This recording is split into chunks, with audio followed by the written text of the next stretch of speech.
Hey, Bigpod. Hey, I know I've mentioned this on the show a few times, but my lovely Samsung phone reaching the end of its support cycle. I finally yeah. got this new phone, Ooh, and yes, I picked up a Google Pixel, but not a new one. Not a new one because I'm a cheap bastard. So I picked up a Pixel 7, just the Pixel 7, the cheap one. And so far, and my first 4.5 hours with it, I got everything set up. It worked perfectly fine. Then I blew it all up because I remembered, oh yeah, Graphene OS exists. So I put that on this phone, and things are working. Like I figured that Google Maps was going to be hard to set up and get working on Graphene OS because most in like past experiences that I've had with these Android ROMs from many years ago, you just couldn't get it working, but it's working flawlessly. I I don't think know if I have graphene it. has GSP, so it should be work. It does GP, it. Yeah. yeah, G something as something at P The something. The Google Play Google Play Services. Services, GPS, yeah, GPS. yes. Yeah, that it does have that, and it does run, and it's running in the background. But it turns out that it can run all the apps that require the Google Play services in their own individual sandboxes, Ooh, much like a Docker container. nice. Yeah. It might actually be Well, it might. probably something else namespace Well, based. yeah, probably like I believe Android uses LXC to some extent. I might be wrong on that, but Yeah, anyways, I got that working. I was able to make a successful phone call and got everything else set up. So I'm going to be sitting here running this Graphene OS for a little while, and we might drop an update on how my progress is going because I figured that like a lot of the apps that I used wouldn't work because technically the phone is rooted. I was surprised that my bank app works, so that's cool. Uh, so the next thing is seeing how long it goes until I run into a problem, right? Who yeah, knows? If I just never talk about it again, then everything's just working. yeah, Because anything else would just be content. yeah. And I ain't going away from my phone, cause it still uh, works and still is just 2.5 years old or 3.5, not 2.5. Yeah, and it's that Samsung flagship that has an extended support Yes, cycle. Yeah. yes. I I bought I am my using it till it dies. yeah, I bought my phone back in 2021. Yeah, mine is 2023. Yeah, so it's going to hit its 5-year service cycle mark. So I think that's plenty long enough for a phone. But anyways, we should probably play some wonderful music for you guys, right? Hey guys, welcome to No Talks Allowed. I am your host Josh, and today we are celebrating a single month on our challenge. And One here month to ago. party, yes, 1 month ago. And here to have a party with me, I have a Mr. Cheating Bigpod. And yes, Not you're cheating. cheating. You're cheating. You're No, cheating. not. You have just enough of an operating system to open Moonlight. Yes, exactly, and that's And all I need of a system. Everything else yeah. runs in VMs somewhere else. Okay. Well, tell you what. If you're watching us on YouTube, it's time for a check-in for our proof. So, I have a terminal open right now, and we actually have a working screen share here. First of all, we're having a party, so we need to curl parrot.live. Okay, and then of course the mandatory fast fetch. So you can see that my beautiful Slackware system now with 200 less packages installed, because I figured out that I have a lot of unused dependencies that I realistically just don't think I need, so I removed them, which is going to give me cancer later, probably. What about you, Bigpod? Well, let's see. Fast fetch. Still the same system like last week. Yeah. Literally same system. I changed nothing. I don't think I even installed a single package. But did you run a system update?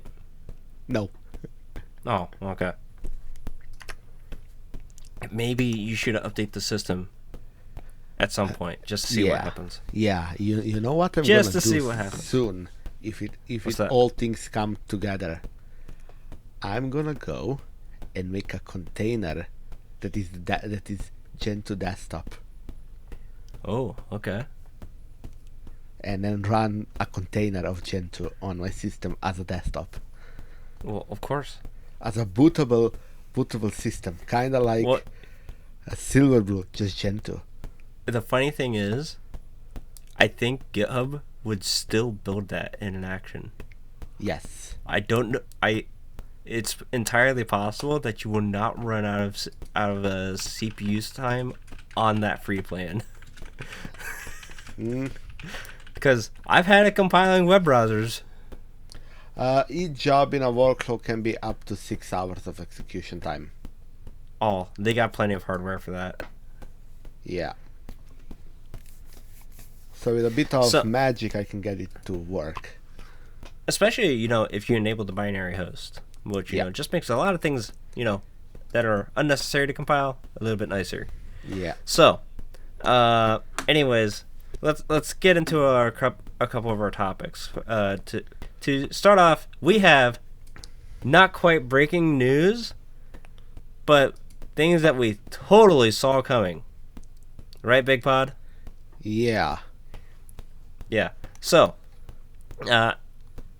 this is a tech podcast, and this company called OceanGate said that this thing was the future of submersible technology, because these were these deep sea submarines, right?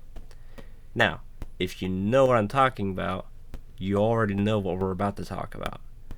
But anyways, in 2023.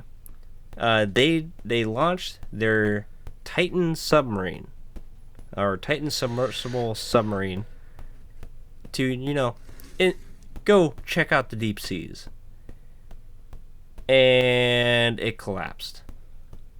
Yes. And if you were around at the time, everybody was talking about it, except for us, because our show didn't exist yet. But anyways. The U.S. Coast Guard finally released their report. There was no fines. This is literally just what they found. The fines come later. But they said, yes, all 5 people that were on the submarine died basically immediately. That's unfortunate. But the other 355 pages also go into extreme detail as to how the submarine was built, everything that was wrong with how it was built, how cheap it was built, and everything that probably failed in order. Well, and of course, I have that report linked in the show notes if you want to do some reading. But I'm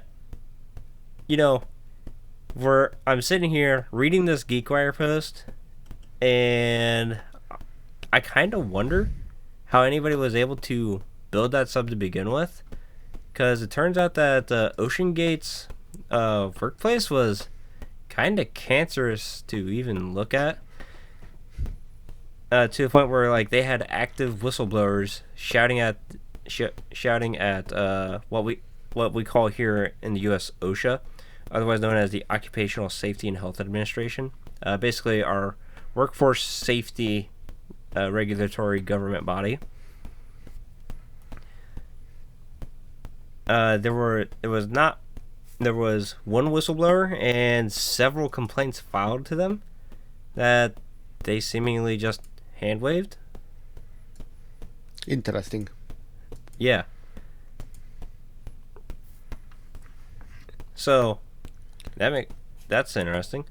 And then they had people that were massively underpaid, of course. Standard. Build the sub as fast and efficiently as possible, to the point where the primary controller for the submarine was literally a PlayStation 3 controller. And that is not a problem. Let's be clear. Yeah, Remember- that is not a problem, because it is a human interface device, and it turns out that video game controllers are actually pretty decent at what they do. Yes. I mean, they're accurate devices. They have buttons that work mostly reliably, and so the sticks get worn out, and now you have to deal with stick drift.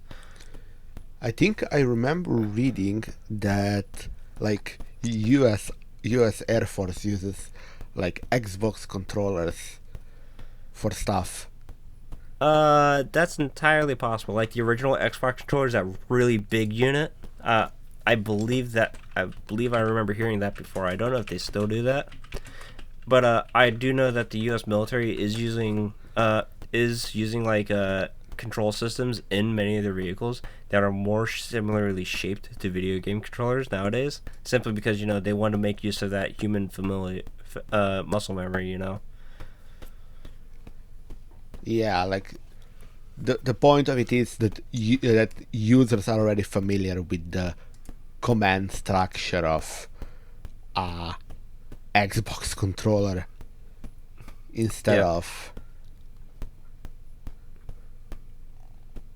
Well, anyways, this sub was built back in, I believe, 2021, and between 2021 and 2022, it went on, I think, to be 80 dives, or as in, it's been down in the deep sea 80 times since it was built. And a report of a loud bang was heard as the sub was ascending, as in, going up. Apparently, this was never addressed. Like, actually. They did like a suspect investigation, and they didn't report that they really found much of anything. They never really did like a complete hull inspection or anything like that. And when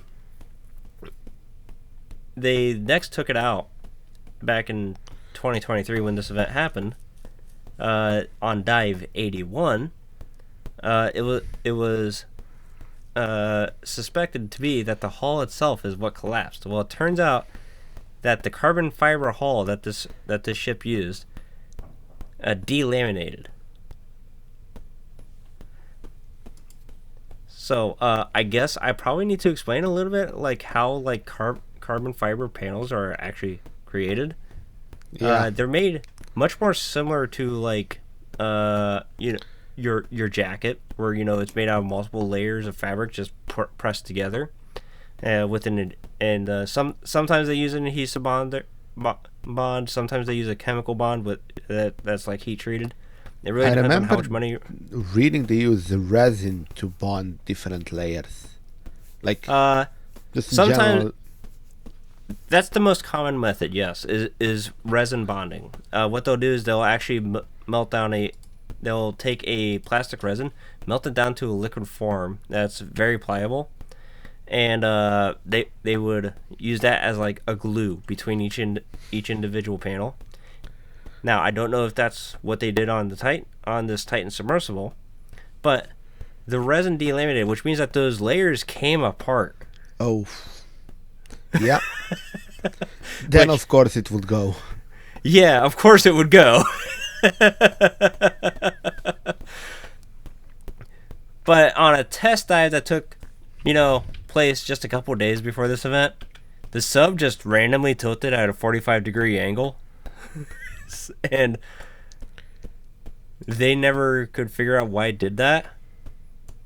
And now it's projected that maybe that was just the loss of structural integrity of the carbon fiber or glue joint within the Titan cylindrical pressure hull, which basically means that, hey, the hull started collapsing. Yeah. Interesting. Yeah. But anyways, this report is now going to be handed over to all the wonderful lawyers and prosecutors. Because, Of course. OceanGate was, you know, I believe that there's actually several companies that have purchased rights to the OceanGate patents. So, we'll see, like, if those companies actually feel like they're going to sue. Of course, we've also got the family of, the people that passed away that are also probably going to sue for, you know, extreme negligence at this Yeah. point. Yeah. So, of course, we totally saw this coming, Bigpod. We totally did. Yeah. So, let's talk about something that you and I were checking around it here with a little earlier, right? Yeah. Yeah, Something so something some of us didn't saw coming because somehow. somebody decided to do something that is complete opposite to the name. That's true. That's true. So, it turns out that ChatGPT came out with these wonderful new models, right? Yeah. That apparently we can run on our own computers.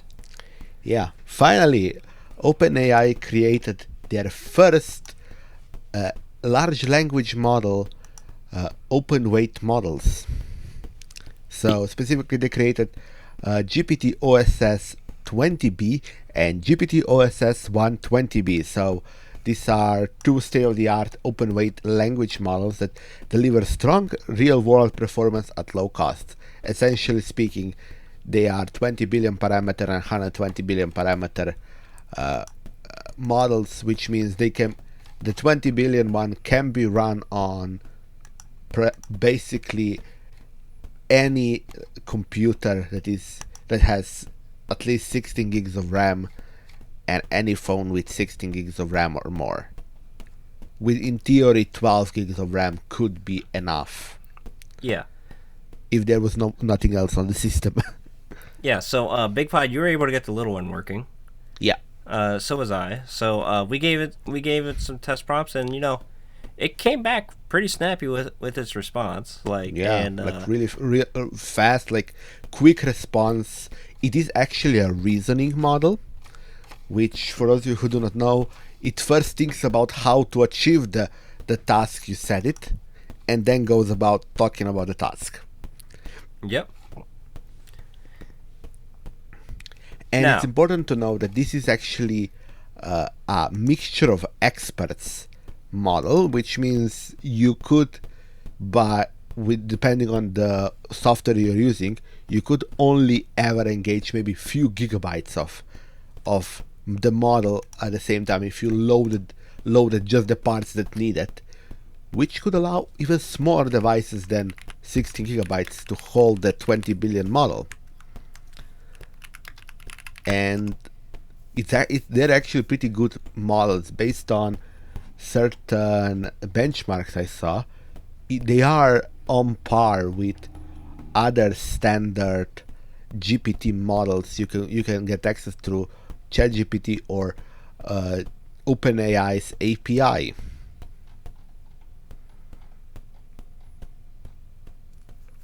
yeah. So, anyways, we played around with these models a little bit. You and I were able to get the little ones working. I don't believe you were able to get the big one working, but No, I was I able don't to. have enough RAM and GPU VRAM in the same VM for it to actually get enough to be stored in memory, since the large one is about 65 gigabytes in size and you need to load the whole thing into memory with the program we were using, which is LM Studio. Yeah, which I was able to do. Yeah. So I got it. I got a prompt out of it. It was by no means quick about it, which means that Of my course. wonderful Intel Arc-driven system was not quite powerful enough to efficiently run this model. But it came back with a rather detailed response, like I was expecting a larger model to. Now, the prompt that we give it was basically just, hey, can you tell us a story about some guy installing Gentoo in the style of Leonardo da Vinci? Now, both models were capable of determining that da Vinci never wrote a story. So they came back and said that, hey, we noticed that this guy never actually wrote stories. He was an engineer. So we're going to write a story about Leonardo da Vinci installing Gentoo. Yep. And talking about it. And Yeah. it came back kind of hilarious. One of these days, Bigpod, if we ever come up with like some kind of a, file sharing service that, we're going to self-host, we should just like put these responses that we get from AI just in there. That way, our audience can look at it. That way, Yeah. we're not clogging up our wonderfully formatted show notes. Yeah. So one of these days that'll be in there. And if you ever scrap up more funds for us, so guys, you know what that means. Patreon.com/no tax allowed. We might be able to have proper AI for the two of us on a large farm. That's true. Or, running out of my closet that we're just accessing over, a VPN network. Yeah. But we're not quite there so it yet. hits up your house, not mine. Yep. Which is fine. So, anyways, they've got these models out there. You can install them on your computer, and you can mess around with them on your computer. You don't have to worry about paying tokens. Yeah. At least not that I've seen yet. No, because of course it's on your system. You don't have to do anything, but because it's all running locally. It's OpenAI. It's actually released. Weights are actually released under Apache 2.0 license, which is pretty reasonable of a license. Yeah. Not perfect if you're a free software fighter, but it's otherwise pretty reasonable. Obviously, there are proprietary bits with this because they got to protect their secret sauce in some cases. So well, all that is not known is the fact that what exact data they were using, because that's probably petabytes in size. Probably. And it kind of doesn't make sense to release that, besides the fact that it also doesn't. Also, nobody knows what they use, so they might want to not disclose it.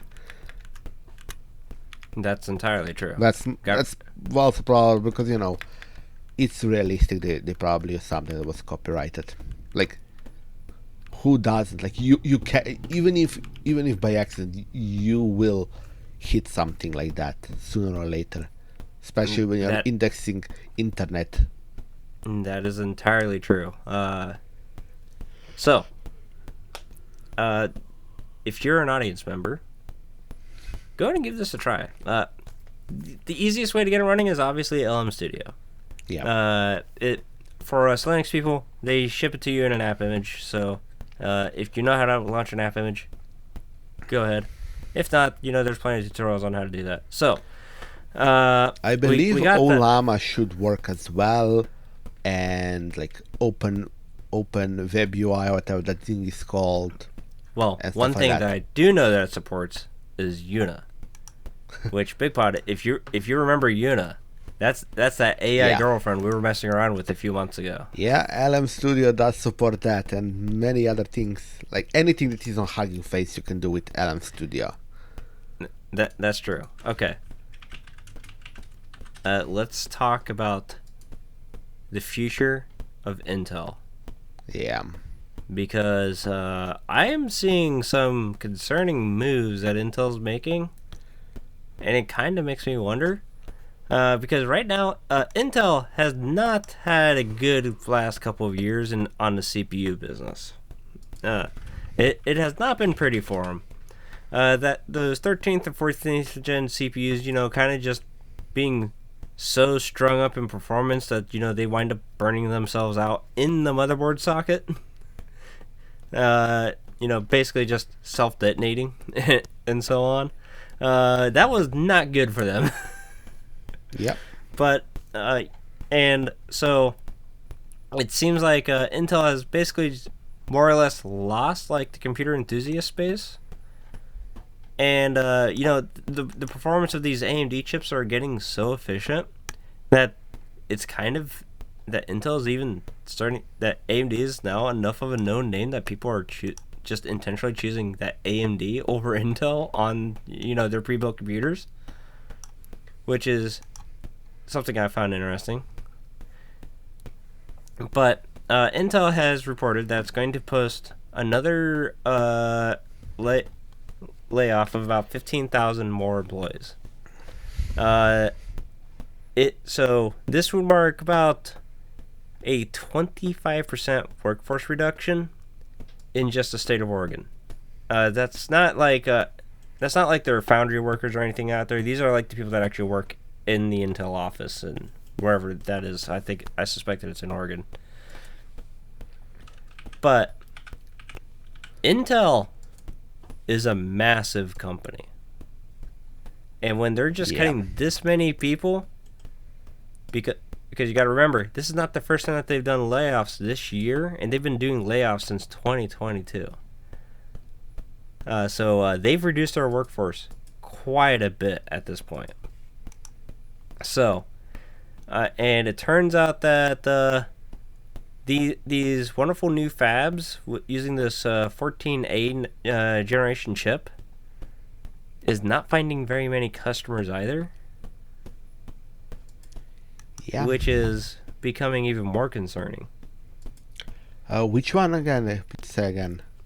14A. Oh, so 14 angstrom. One. Yes. So, Bigpod, we all know that Intel is the one that controls the x86 space. Like, they own all the rights to it and everything. They are all the rights. About most of the rights, together with AMD. The ones that matter for you and me, yeah. Yeah. So, what happens if Intel folds?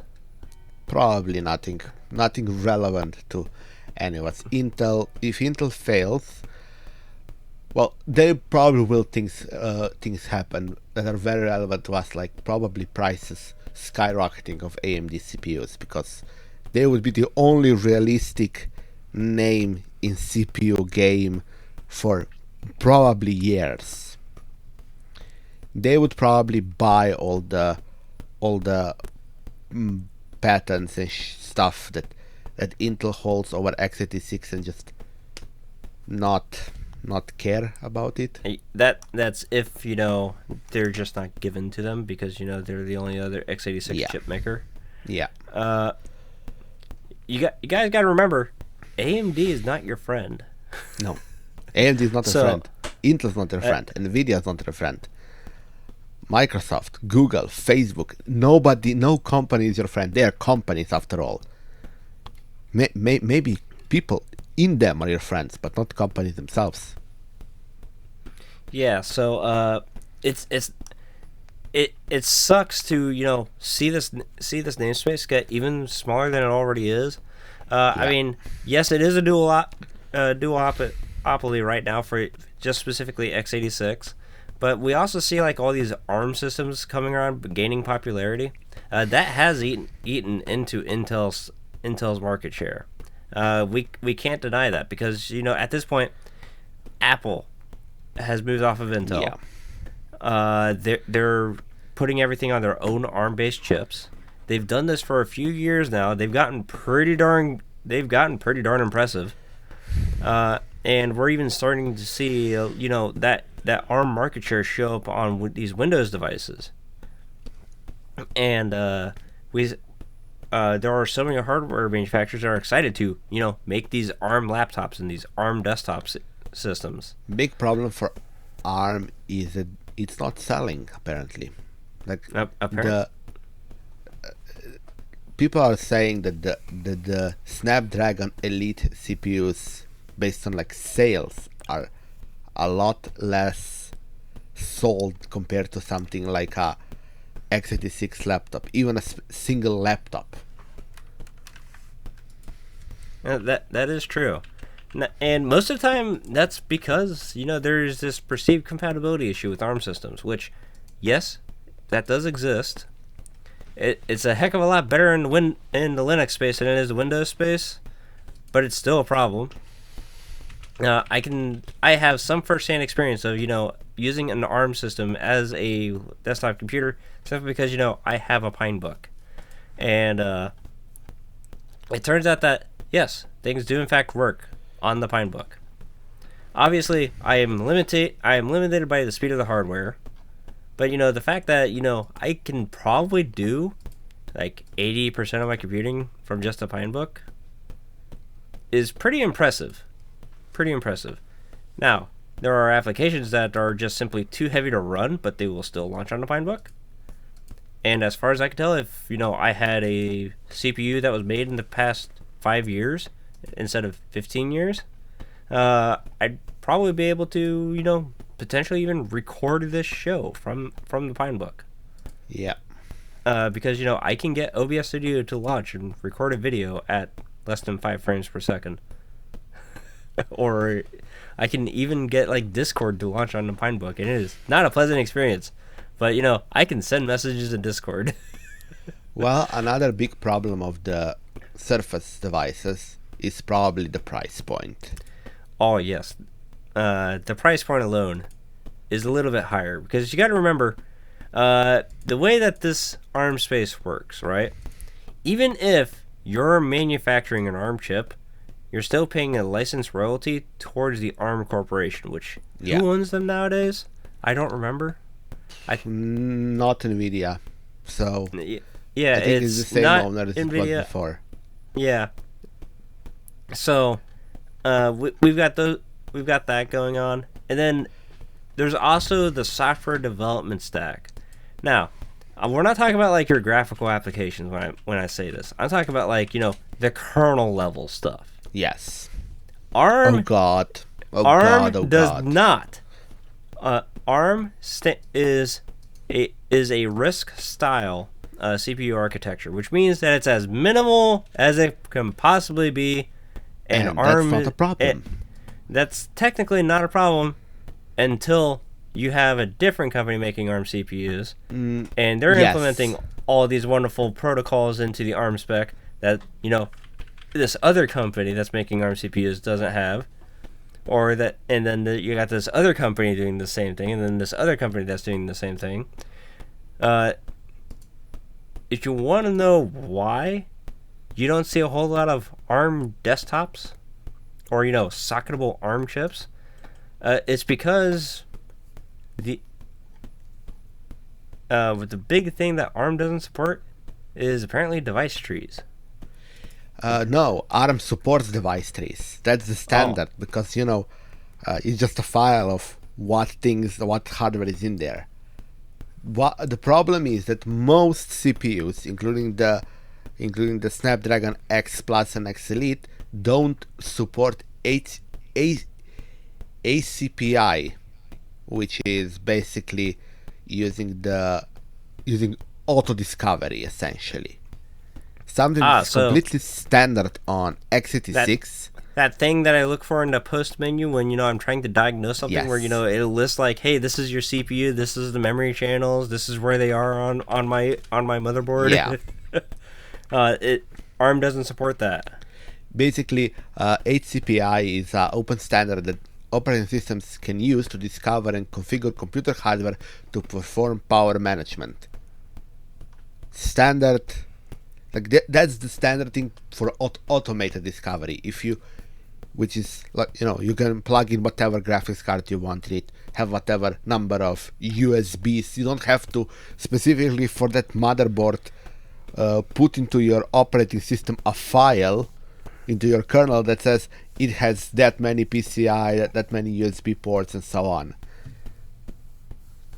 All you have to do is turn on the computer and install Windows, and HCPI takes care of everything.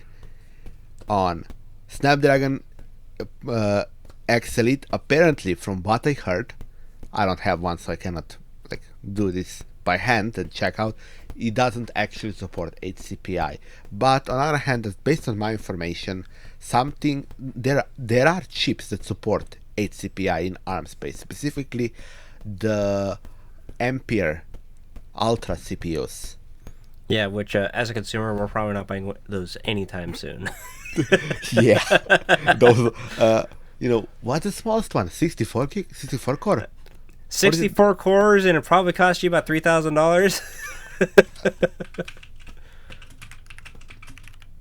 Okay, let's ask Google what it is. Yeah, I think it's 64. It is 32. 32 core CPU minimum. Yeah.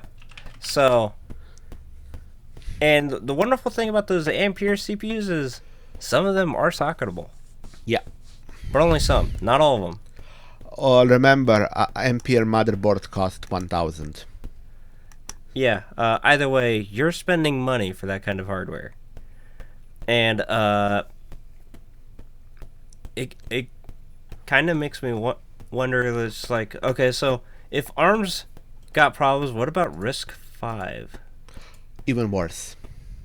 Oh yes, that is true. Now, first of all, RISC-V is still very new spec, and a lot of the CPUs still are nowhere near as powerful as these ARM chips.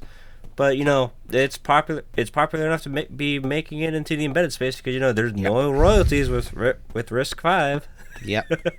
The big problem with both ARM and RISC-V is that because you can add things to the CPU, you have wildly different support and wildly different kernels that you need for each CPU, and while it is bad in ARM space, there is still at least basic spec what needs to be there.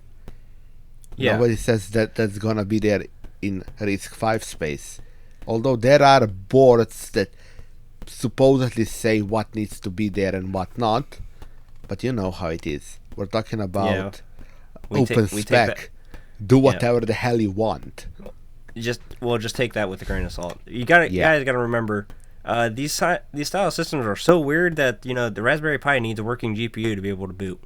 Yes, and also remember that if you have a Raspberry Pi system, Raspberry Pi OS, it doesn't necessarily mean it will work with, let's say, Snapdragon X Elite CPU. That is also true. Just installing the Raspberry Pi OS doesn't mean it will work with X Elite CPU because they are so different. That's partially why, among other things, of course, why Asahi needs to be a separate project to support MacBook. Of course, they're mostly implementing other hardware like GPU and all that, but to even get started, they needed to implement all the things for the CPU that needed to be implemented, which ain't little. No, but it's not. Just to go back, like I was actually looking at the stores I buy things, like tech things, and wanna guess what's the least expensive Copilot Plus Snapdragon compute laptop?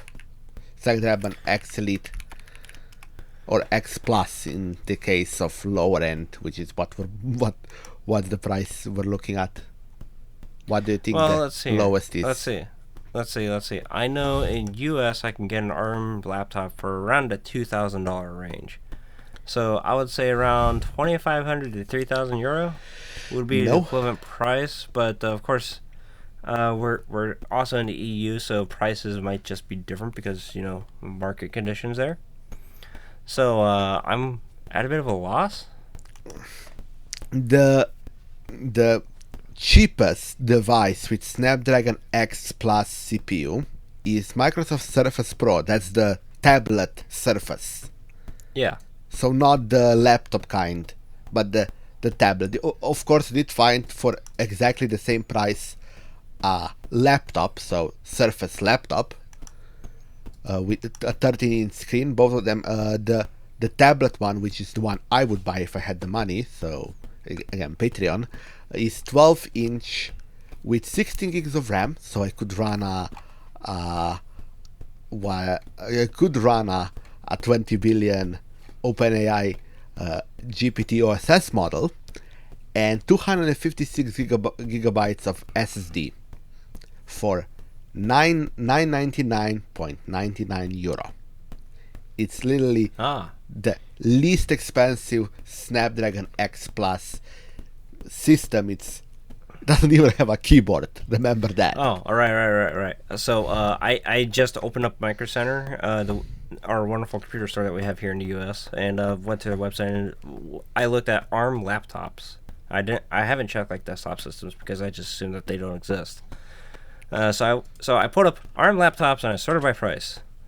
The very first one is a refurbished computer, so I'm not going to take that one seriously at all. But the second most expensive one, or cheapest one, is a Dell Inspiron 14-inch, 5441 model, Copilot Plus PC14. That's what they call it. Yeah.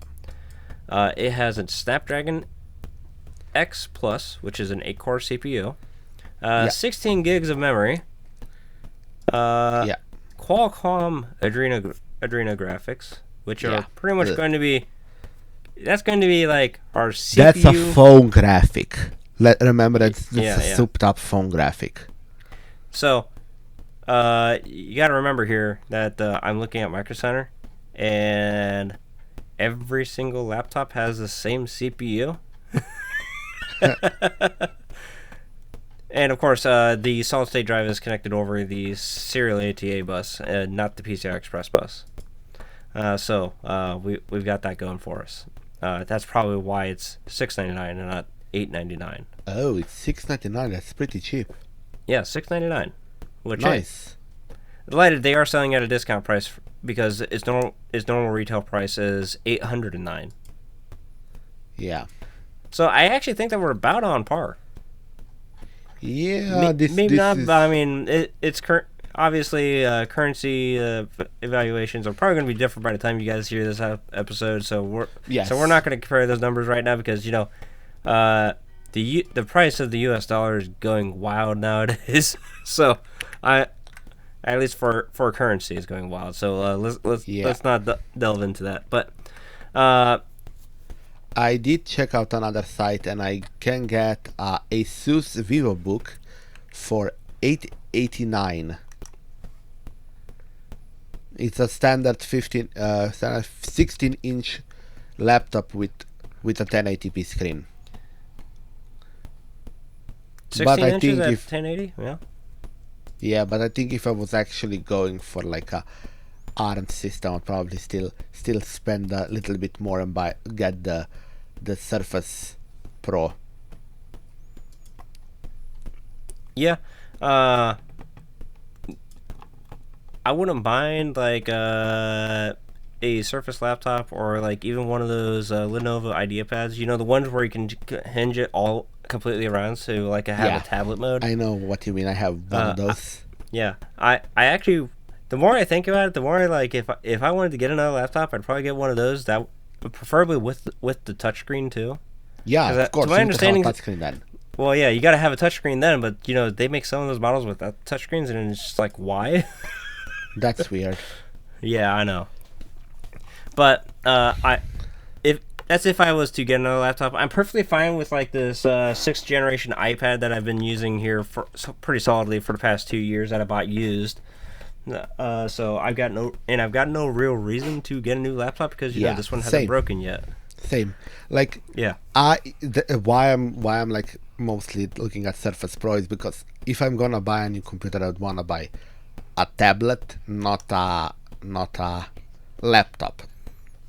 And at that point, I would probably want a Windows tablet much more than an Android tablet, because on a Windows tablet I can get, with a lot of consternation and pain, I can get Linux running and I can run whatever the hell I want.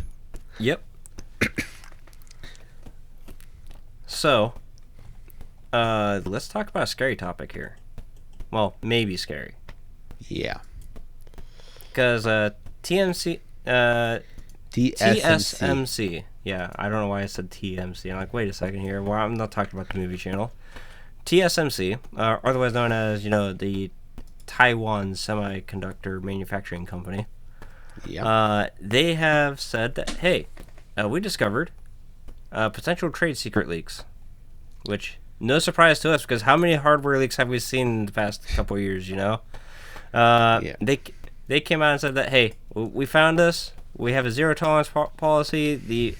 And we are dealing with this and pursuing this to the fullest extent of the law. We remain committed to safeguarding our core competitiveness and shared interest across all of our employees.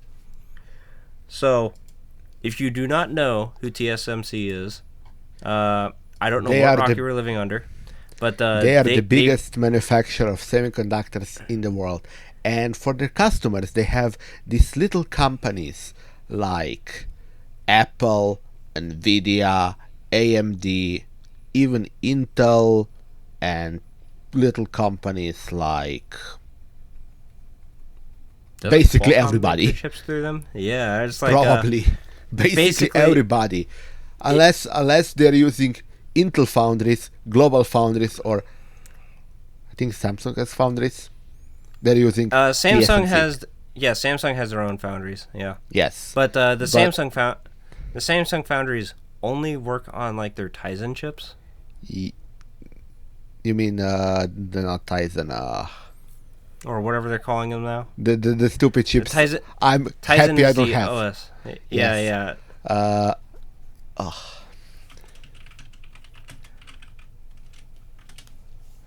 Exynos, that's right. Yeah. Tizen is the operating system that they make. Tizen is their old operating system that now mostly they use Android anyway. But yeah, basically, I believe numbers go up to 70% of all semiconductors are made by TSMC. It is huge. Yes.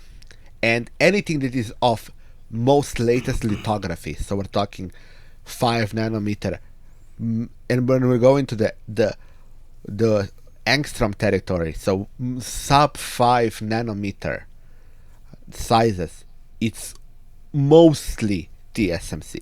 Yes, you have Intel on the other side, but nobody else. Yeah, you have Intel, and they're not finding customers right now. They're not finding customers because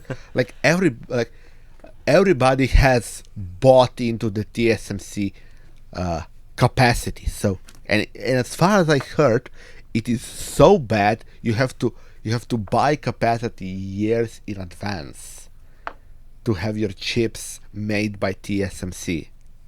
Yeah, and then when you have like these chip companies like Nvidia saying that, hey, we would like to cash in on this FOMO culture here and underproduce our desktop consumer GPUs and cause an entire GPU shortage just so we can potentially justify a higher price, but without actually admitting to that. They can accidentally not order as many as they thought they would sell. Problem is that doesn't work that well because they have to for 3-4 years in advance order, but they don't order specific chips, they order capacity, which means instead of saying make me 1000 GV, I don't know, or whatever, GX 379, whatever, I don't know the model numbers of the CPUs or the GPUs they use, the internal squares. Make me GX 366, the big one that goes into the Blackwell 100 instead of into the graphics that is in your desktop. They can do that. That's how they use the capacity they paid for, and have more GPUs to sell to data centers instead of gamers. Yep. So, now obviously, TSMC being so big, they have to have an internal database of all the trade secrets, that way they can keep themselves organized. They said that has over 200,000 records, which makes it huge, and it's probably kind of like a no duh that of course they're going to be experiencing leaks. It's just a matter of how bad those leaks could potentially be. Yeah. Sooner or later, someone will leak, because Uh, at the end of the day, it's just humans. Sooner or later, somebody's going to figure out how to, get that source code released for those NVIDIA GPUs. Yeah. Or sooner or later, somebody will copy something to a USB and walk out of the plant. If that hasn't happened already. Probably has. I'm curious on what everybody's thoughts are. Send us an email. Contact@tuxbase.com. Just click a link in the show notes. It'll open up your preferred emailing application of choice, whether it be your webmail client or like me, you're a nerd and you still use an email client. It'll just send us an email. And we don't get very many emails. Maybe it's just an old outdated technology, but it's still the original defederated communication platform. And if you're into free and open source stuff, email's been there for years at this point. It's well established. Yeah. It works. At least I think our email works. It's been a minute since we got anything on that email address, so maybe it doesn't work. I don't know. Somebody send us an email. We got an email like last week. Oh, did we? Yeah. Did I not get it? We get emails every month, mate. Well, yeah, I know, because I have our wonderful hosting service send us an email to that one to remind me that, hey, our email works. But you're not supposed to tell the listeners that. We're supposed to be in this constant state of, we don't know if this thing works, but it's available. Come on, Bigpod, don't you know how this thing works? Come on, Josh. You know I don't. Okay, well, in the meantime, if say you're just too young to type out an email, we do have a Discord server. I believe it is tuxbase.com/discord. Yep. That'll send you the invite link to join us, chat with us, or mostly each other, because I think most of the time when people join, we just give them a little wave emoji. Sometimes we chat, sometimes we don't. But if you ask any questions, we will chat. But if you are silent, well, I'm gonna wave and go do other things. Yeah.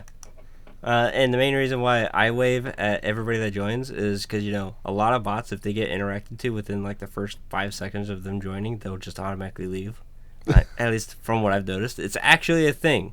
I've noticed this. Wow. Now, I don't know if, they're like a scout for like an active Discord server that, they can hack. But, I watch those names appear and disappear. But anyways, if you enjoy our production and you want to give us funding so eventually we can have an AI tool that you can make use of hosted on our stuff, give us money at patreon.com/notuxallowed. I'm being absolutely shameless here. We could use the money. Yes, we could use money, yeah. Yeah. We could always use more money because, it turns out the hardware is expensive. But only for the one-time purchase. And also, you're enabling us to continue to be the source of truth for our content because everybody syndicates from us. That is important. It means that I have the right to say whatever I want and not care about YouTube censorship guidelines that don't make any sense anymore. Because, do they allow profanity? Do they not allow profanity? Knows. Nobody knows.